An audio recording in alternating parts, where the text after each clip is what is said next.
Greetings of the day. My name is Lakshman Jajodia, Assistant Professor, GS College of Commerce, Vadodara. In this video of BCom 4th Sem for Financial Accounting 3rd, we will discuss about the balance sheet of the banking company. The link of the question is attached with the video. Kindly refer it for the purpose of getting the question, and in this video lecture we will form the solution of the same. The question says that we have to prepare balance sheet of Utkarsh Bank Limited as on 31st of March 2008. Various credentials are being given with respect to the balance sheet, and we have to prepare the balance sheet according to the horizontal format which we have discussed in the earlier video lectures. So all the details with regard to the preparation of balance sheet has been provided in the question. Few bullet things which we need to take into account, I would just enumerate here. That would be opening statutory reserve, that is on 1st of April 2007. Then interest accrued has been given separately by showing credit in the bracket. Similarly, we can see that the various kinds of loan which are the assets of the bank has been given in the question. At the same time, what is the transfer to general, what is the transfer to compulsory statutory reserve in the particular this year also has been provided in the question. Along with that, the balance which we calculate in the P&L appropriation account, that is balance transfer to balance sheet, is also given in the name of balance in P&L account, that is 11,02,000. This is what are the important things, some of which I have detailed here, so that we could have understanding for the question. Again, you can refer to the link which has been attached with the video for the purpose of getting to the question. In the previous video, we have discussed about how to make profit and loss account or P&L account along with appropriation. In the previous video, we have seen how we are going to form the schedule number 12, 13, 14 and 13, 14, 15 and 16 for the purpose of preparation of P&L account. At the same time, we have again seen here the format of the P&L account and how we can transfer the values from our schedules to the P&L account. Similar kind of thing we would do in the balance sheet of Utkarsh Limited also. So, along with this, I would like to make you a note that the theoretical notes of the banking companies are being provided in your WhatsApp group. Along with it, attached is the various for pro forma of various schedules of the banking company, at the same time profit and loss account and the balance sheet. Now moving to the solution of Utkarsh Bank Limited as on 31st of March 2008. You can clearly see on the board that already I have prepared or drawn the pro forma of the what we can say balance sheet of the banking company. We have said that it can be divisible into three parts. First one would be capital and liabilities comprising of 5 schedules. We have said that it would be CRDBO, that is for the liabilities, that is capital, reserves and surplus, deposits, borrowings and other liabilities. When we speak of second part or second portion of the balance sheet, it would be asset. It would be CBI AFO, that is cash and bank balance, cash and balance with RBI, balance with other bank, investment. This one would be advances, then would be fixed assets, and last one would be other assets, and last part, that is the third part, would be of the contingent liabilities, which is included in the portion of the balance sheet, but it would not be taken into the account of either of current either of capital or liability, capital and liabilities or assets. So it would be included in the balance sheet portion after the total of assets and liabilities. So now we will move to the schedule number 1, that is for the capital schedule 1 for capital. We can see that what we have been given in the problem with regard to the term capital. So we can clearly see that only we have been given called and paid up capital called and paid up capital.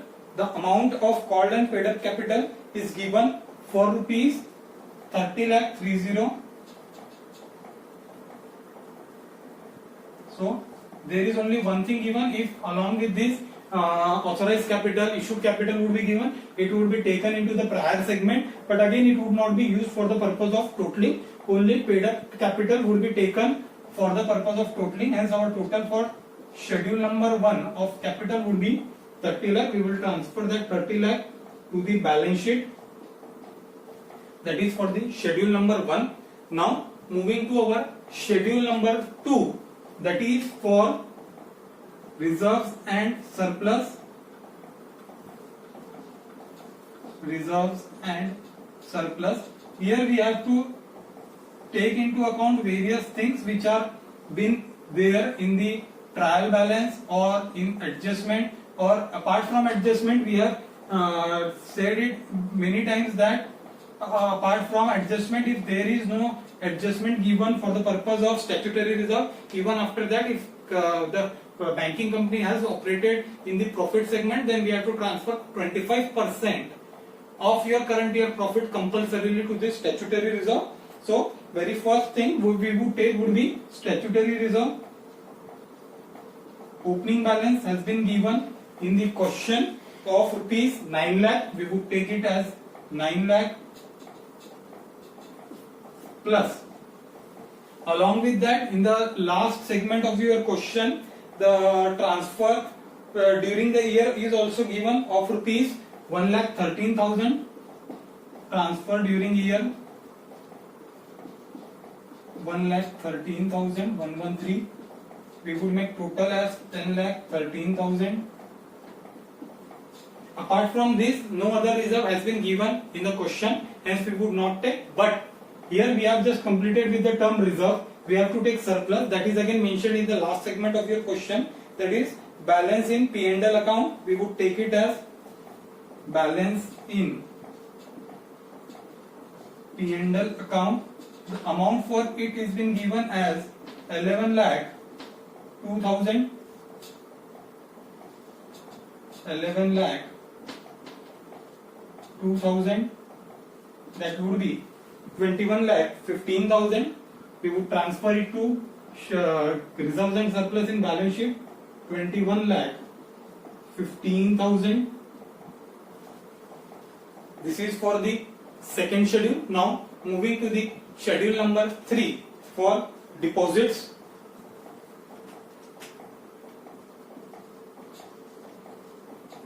Schedule 3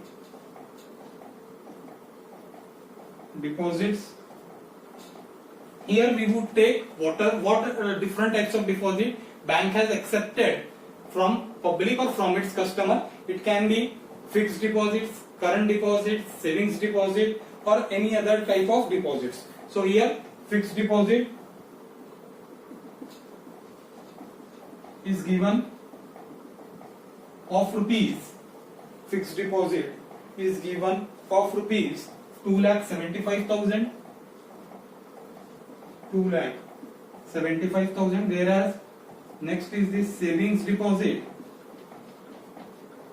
is given for 3,25,000. And lastly, current deposits has been given for rupees 1,25,000. 1,25,000. So we would make total of 3.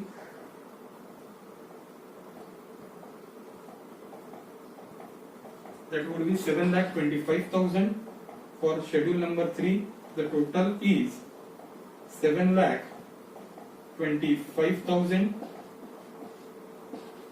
That would be for the deposits. Now moving to the next schedule, that is borrowings. What amount of money bank has borrowed from any other bank or RBI or any other financial institution. That would be schedule number 4, borrowings.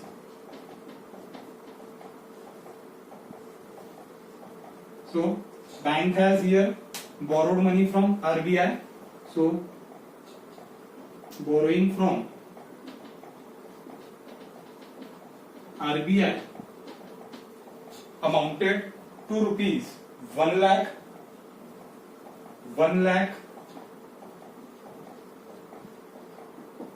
whereas borrowing from other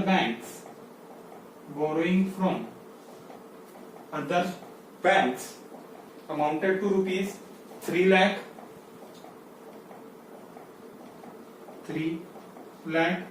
total would be 4 lakh, which would be transferred to schedule number 4.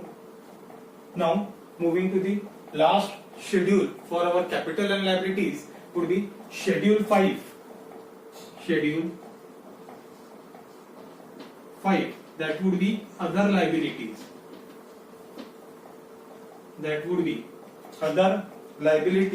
In other liabilities, it would include any other liability which has not been included in the prior 4 schedules. It would be quite clear. Capital, we have to take only the things which are related with capital. Again, for reserves and surplus, we have to take only that reserves, and we have to take only the items which are related with reserves and surplus, that is current year profit or current year profit, which has been transferred from P&L appropriation account. Then for deposits, we have to take what are the deposits which bank has accepted from their customers.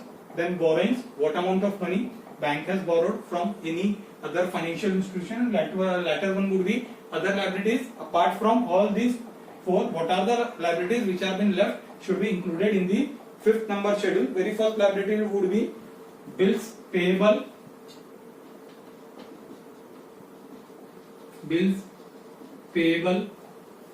It amounted to rupees 25,000. Next was interest accrued. Amounted to rupees 75,000, which was shown as an credit item in your question. Interest accrued 75,000. Hence the total would be of 5th schedule would be 1 lakh. We would make the total. Now all the 5 segment of your capital side has been completed. So we can make the total of capital side, and it would be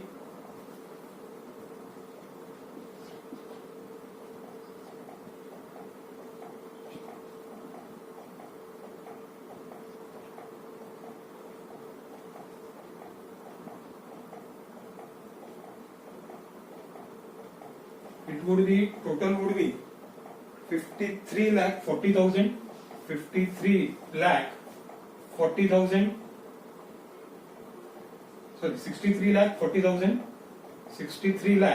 40,000. We can cross check total. 30 lakh plus 20 lakh 50, 57, 4, 61, 62, 63 lakh 40,000. This is for the first part of our balance sheet, that is capital and liabilities. Now we will move to the second part of balance sheet, that is assets and contingent liabilities part. Sorry guys, there has been correction in this particular segment. The capital is of rupees 20 lakh, hence we have to make correction in schedule number 1, and same correction would be followed into the balance sheet. Here we have to take capital 20 lakh, hence our total would be 53 lakh 40,000. So we have noted down the correction, that is 20 lakh is of the share capital, which should be corrected in schedule number 1, and same correction we have made in balance sheet in first part, that is capital, schedule number 1, and the total would remain 53 lakh 40,000. Now moving to schedule number 6 for the asset.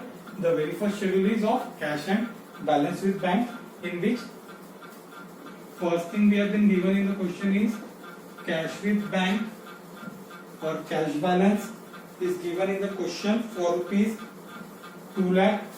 Cash balance or cash with bank is given for rupees 2 lakh, and cash with RBI, that is Reserve Bank of India.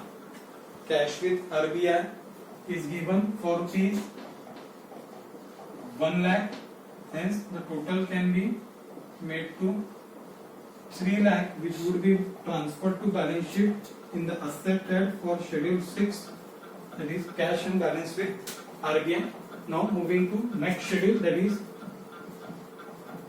schedule 7 for balance with bank, balance with banks. In this we have to take in regard what are the cash balance of our bank with other banks. First one would be balance with other banks, bank balance with other banks. Only one entry has been given in the question. Money at call and short notice has not been provided in the question. Hence the amount is of 4 lakh, which would be taken into consideration as a total amount for schedule 7. 4 lakh would be transferred to balance sheet. Now we would take our next schedule, that is schedule number 8 for investment.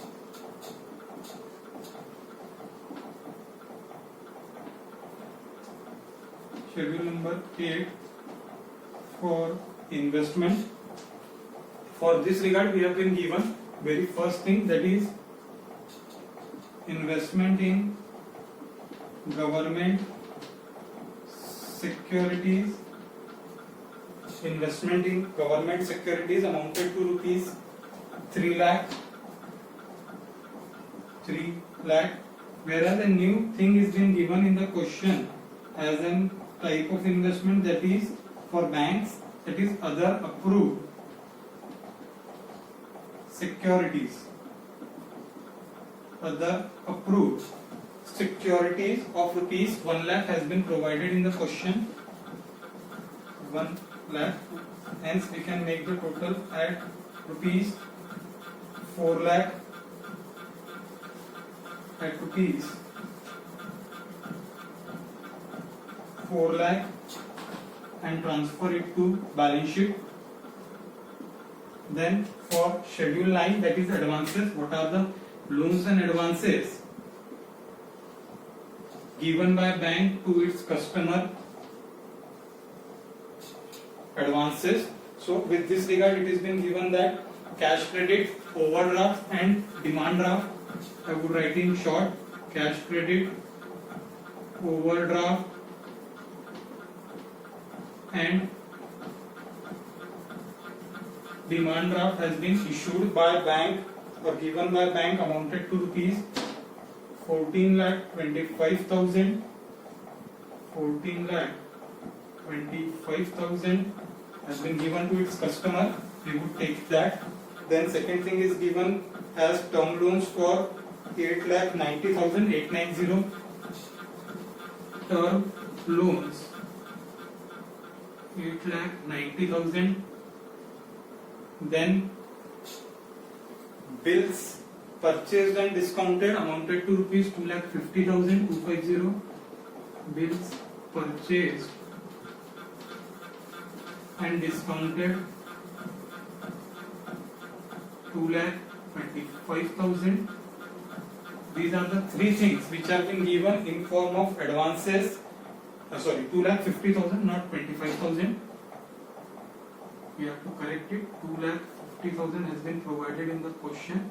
So we will make the same correction and make the total of it 14,25,000 plus 8,90,000 plus 2,50,000. That is 25,65,000. 25,65,000. Transfer it to schedule number 9. 25,65,000. This was for the advances. Now moving to the fixed assets, that is your next schedule 10. Schedule 10, fixed assets. With regard to fixed asset, directly the total of fixed assets has been given for rupees 16,25,000. Fixed assets 16,25,000, 16,25,000. We would transfer it to balance sheet. The amount of rupees 16,25,000. Now moving to the last schedule for our balance sheet, that is other assets. With regard to other liabilities, the question already says that direct total of other liabilities has been given in the question, that is other liabilities amounted to rupees 50,000.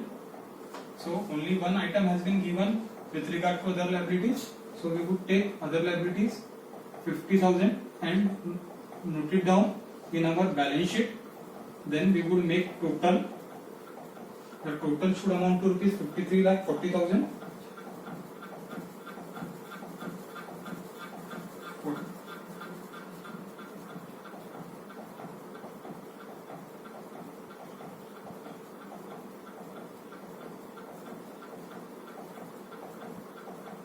That is 53,40,000.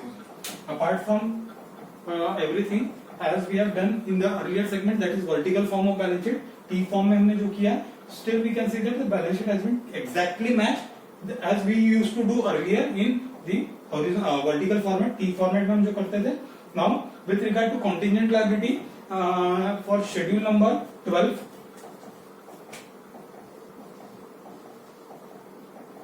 Schedule 12. Contingent liability. In the question with regard to contingent liability, nothing has been given for that aspect, hence we would take our contingent liabilities as nil. We would mark it as nil. But with regard to bills for collection, it has been left in the what we can say balance sheet. It is left in the problem. The bills for collection has been given to rupees of 2,35,000, which we have to take into account as our part of contingent liability. It would not be included in schedule number 12. Though there is no item in the schedule number 12, still we have to prepare the schedule and mark it as nil, and same would be transferred to balance sheet. Then bills for collection has been given in the question as separated. As it is not included in schedule number 12, we have write it as differently, and it has no impact on the total of the balance sheet of either assets or liabilities. It would be remain like this. This is how we are going to perform the P&L account and balance sheet of banking companies, which we have seen in this lecture and the previous one. Try to practice it. The question is again, I would repeat, attached in the video link on the YouTube. Kindly refer to it for the detailed question. Till then, stay tuned. Thank you.